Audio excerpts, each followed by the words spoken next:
कुछ सर्टन नहीं था कि मायके में रह रही हूँ या ससुराल में रह रही हूँ। वहाँ मेरे करियर में ब्रेक लग गया था। मुझे हमेशा एक बात चुभता था, एक कशिश सी रहती थी कि मेरी अपनी क्या आइडेंटिटी है। That statement triggered my desire. फिर एक दिन कुछ ऐसा हुआ जिसने मुझे बहुत सॉलिड डिसीजन लेने पर मजबूर किया।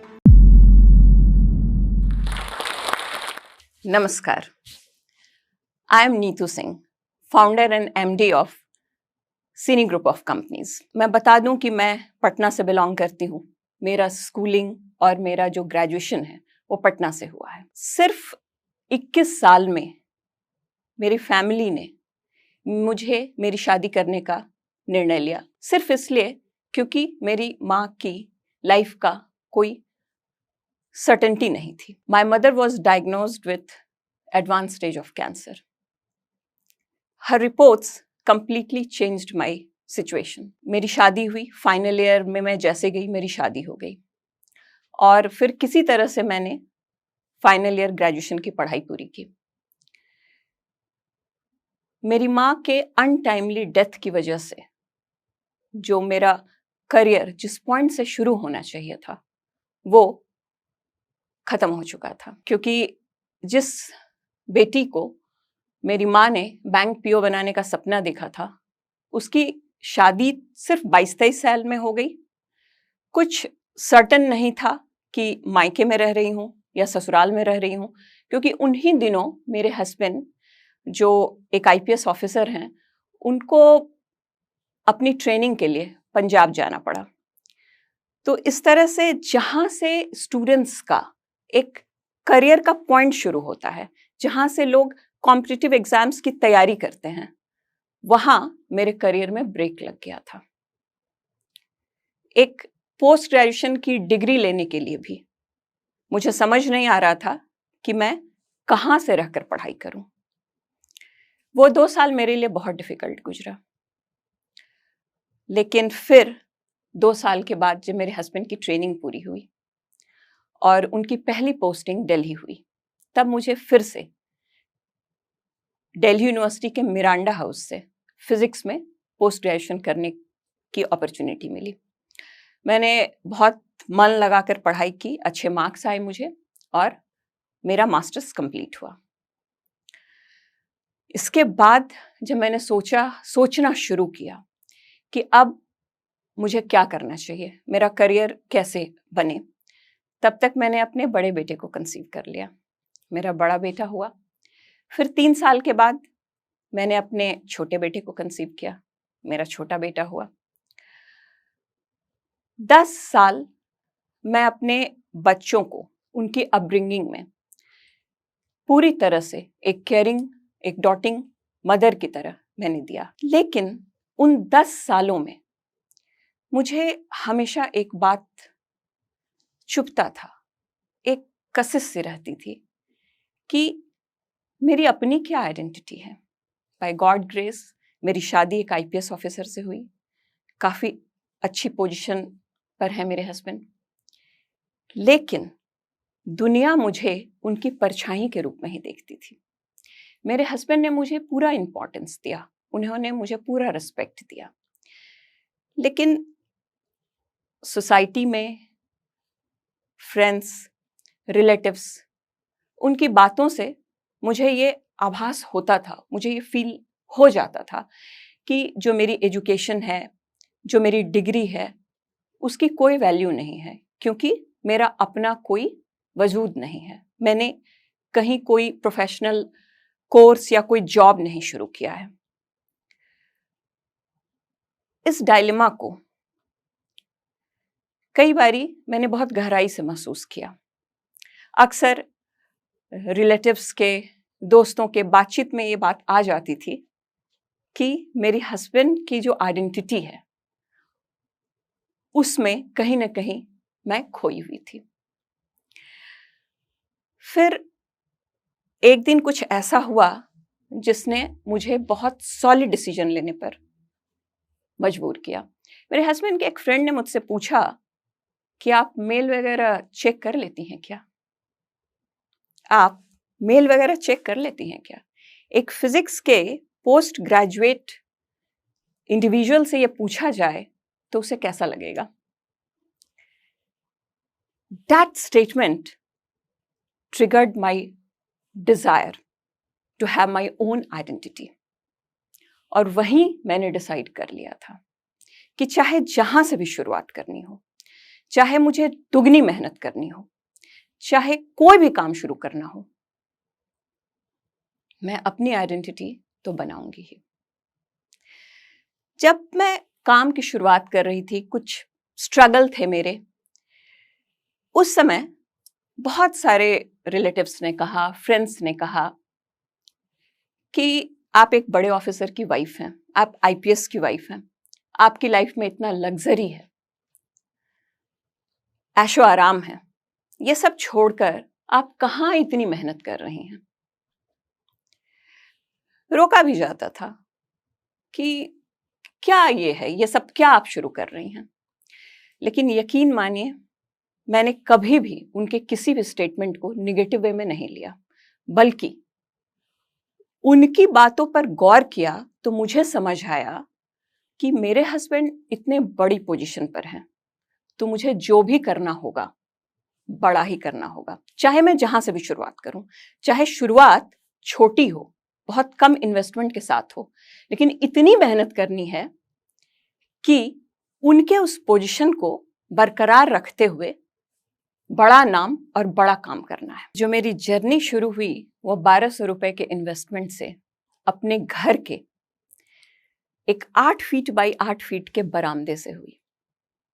मैंने 1200 रुपए से बीड खरीदा, हैंड क्राफ्टेड ज्वेलरी डिजाइन किया और उस ज्वेलरी से, उस बीड से अपनी क्रिएटिविटी को ज्वेलरी के फॉर्म में उतारा। क्योंकि मेरा एक लक्ष्य है कि मैं इंडिया के जो एंशिएंट आर्ट एंड कल्चर है उसको अपने प्रोडक्ट्स के जरिए विदेशों तक पहुंचाऊं।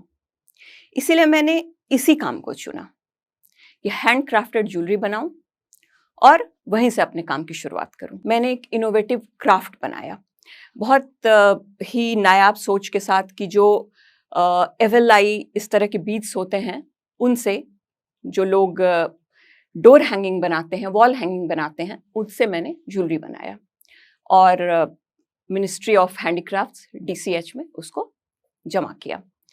वहां पे उस साल का उसको बेस्ट इनोवेटिव क्राफ्ट का अवार्ड मिला। इस अवार्ड से मेरा रास्ता यूं खुला कि मुझे कई क्राफ्ट मेले में फ्री ऑफ कॉस्ट अपना स्टॉल लगाने का मौका मिला। जैसे दिल्ली हाट है, सूरज कुंड है, इस तरह के क्राफ्ट मेले में जब मैं खुद ही एक स्टॉल पे खड़े होके, एक स्टैंड पे खड़े होके अपने बनाए हुए ज्वेलरी का सेल करती थी, वहीं कई बड़े मुझे होलसेलर भी मिले जिन्होंने ऑर्डर बुक किया। छोटा सा मेरा कारोबार शुरू हो चुका था, क्योंकि उस होलसेल के ऑर्डर को बनाने के लिए मुझे कुछ हेल्पिंग हैंड्स की जरूरत पड़ी और तब मैंने कुछ गर्ल्स और लेडीज को अपने पास बुलाकर, अभी भी मेरा कारोबार मेरे घर पर ही था, वहां से शुरू किया कि उन गर्ल्स और लेडीज को अपने डिजाइन और अपने बीट्स देकर जॉब वर्क करवाया। मैंने उनको काम मिला, फाइनेंशियली मैंने उनको सपोर्ट किया।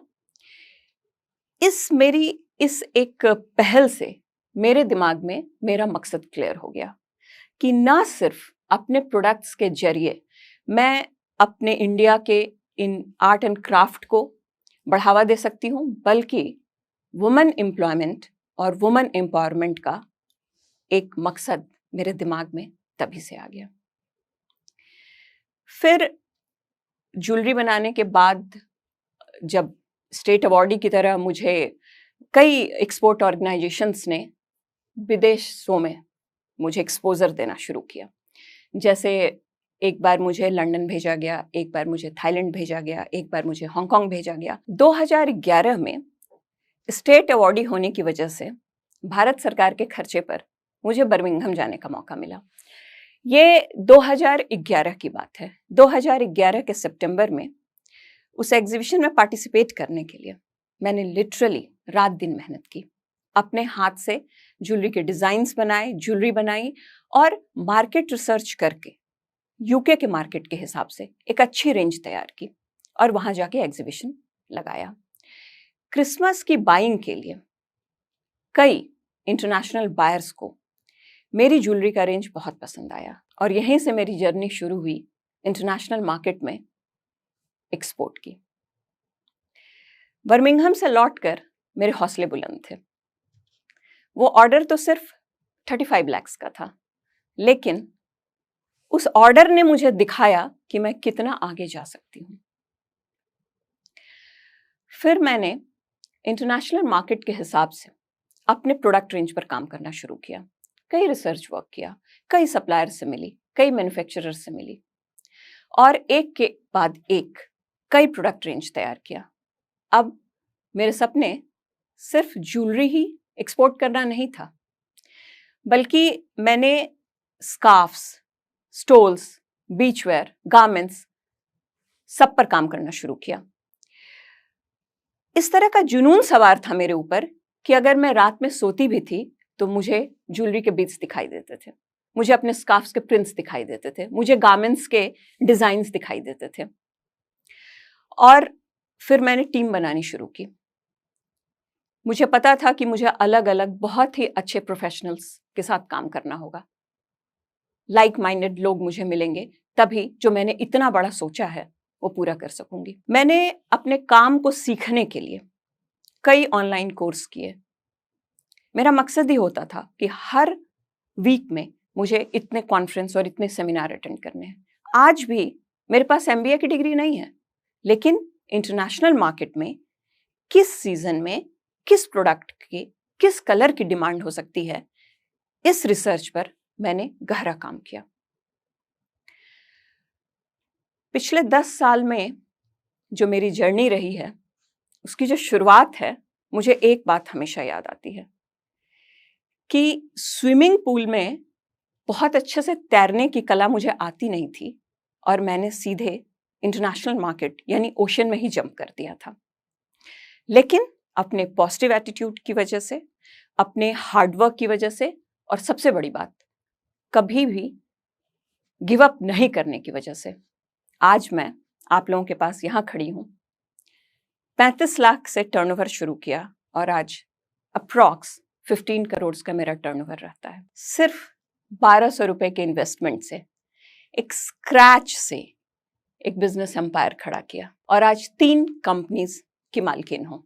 सिनी डिजाइन्स प्राइवेट लिमिटेड जो मेरा एक्सपोर्ट हाउस है, सिनी लाइफस्टाइल प्राइवेट लिमिटेड जो मेरा ई-कॉमर्स का बिजनेस है, और सिनी फाउंडेशन जो मैंने CSR एक्टिविटीज के लिए बनाई है। मैं यही कहूंगी कि जो मैंने अपने लिए किया कि आप कभी भी पढ़ना नहीं छोड़िए, आप सीखना नहीं छोड़िए। कई आजकल तो ऑनलाइन कोर्सेज होते हैं, यूट्यूब पे इतनी सारी चीजें पढ़ने को मिलती हैं। लर्निंग कभी मत छोड़िए, आप हमेशा अपने को इम्प्रूव करते रहिए, अपग्रेड करते रहिए कोर्स करके। फिर आपको जैसे ही मौका मिले आप बहुत ही दृढ़ता से अपनी फैमिली को अपनी बात रखिए। आपका माइंड जो है वो स्ट्रांग होना बहुत जरूरी है। जब आप अपने दायित्वों का निर्वाह करते हुए अपने लिए कुछ करती हैं तो आप जरूर इसकी हकदार होती हैं। और हर एक लड़की को पढ़ना, सपने देखना और उनको पूरा करने के लिए अपने अनुकूल स्थिति बनाना नहीं छोड़ना चाहिए। It is said that when you educate a woman, you educate an entire generation. नारी सशक्तिकरण पर ये पंक्तियां हमारे दिल को जोश और हिम्मत से भर देती हैं। ऐसी ही हिम्मत भरी कहानी अभी हमने सुनी जोश टॉक्स पर और हमें उससे काफ़ी प्रेरणा भी मिली।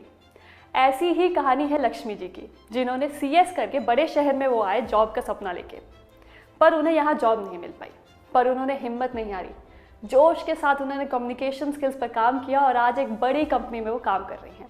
लक्ष्मी जी की ही तरह कई स्टूडेंट्स जैसे कि वैशाली जी, नीला, प्रणाली, आरती और उषा जी ने मिलके जोश स्किल्स के साथ विभिन्न स्किल्स जैसे कि spoken English, communication skills, personality development, finance, business building सीख कर आज अपनी अलग पहचान बनाई है। आज ही अपने जैसे लाखों स्टूडेंट के साथ भारत के number 1 spoken English learning app जोश स्किल्स ऐप के साथ अपनी इंग्लिश लर्निंग जर्नी शुरू करें।